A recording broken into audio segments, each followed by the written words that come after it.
Bonjour, XXe siècle, critique et essayiste, Charles Dubos, le génie de Stendhal. Ses réflexions sur Stendhal, romancier, sont très caractéristiques des approximations de Charles Dubos.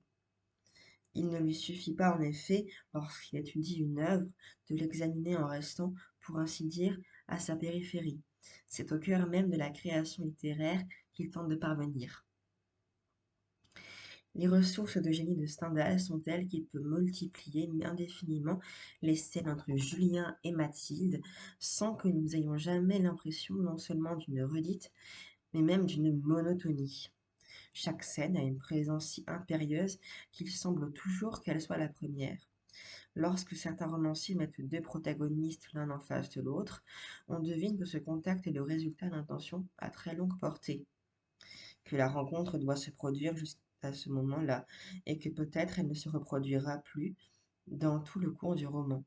La scène relève d'un art sévèrement architectural, elle est une des clés de voûte d'un monument littéraire accompli. Rien de semblable chez Stendhal. Il prend plaisir à confronter sans cesse ses héros qu'on nous rapproche de silex pour voir quelles étincelles en jailliront. Il y a chez Stendhal un abandon, une improvisation, une invention perpétuelle. Si la plupart des lecteurs sentent moins cet abandon dans Le Rouge et le Noir que dans La Chartreuse de Parme, c'est qu'il transporte au livre même l'attention de son héros. Même si Stendhal a une idée, une ligne qu'il s'est tracée d'avance pour le caractère de ses personnages, ou la portée générale de son roman, son génie qui éclate de toutes parts brise sa propre cosse et rompt sur 1000 points toutes les digues qu'il aurait voulu s'imposer.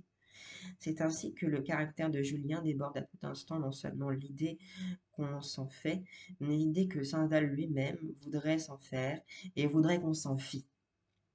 Les romans de Stendhal ne sont nullement, quoi qu'on en pense, des livres dominés. Ce qui fait naître cette impression, c'est son don exceptionnel du raccourci.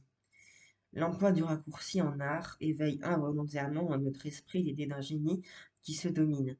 Ce n'est pas toujours vrai, et Stendhal est le meilleur exemple du contraire. Approximation 2. Correa, éditeur. Alain, 1868-1951. Le philosophe Alain, maître de tant d'esprits brillants, est né à Mortagne, sous le nom d'Émile Chartier. Lors de son entrée à l'École normale supérieure, les dieux du jour, dit André Mauroy, qui fut son élève, étaient Taine, Renan, Sainte-Beuve. Alain tapait à tour de bras sur ceux qu'il appelait alors ses trois bedeaux de littérature. Il entendait faire lui-même ses choix sans se limiter à ceux de l'époque. Sa carrière de professeur à Rouen, puis en Cagne, à Paris, se doubla d'une activité de journaliste et d'essayiste qui prit, à partir de 1907, la forme de propos quotidiens, réunis en de nombreux volumes, propos sur le bonheur, sur l'éducation, la littérature, etc.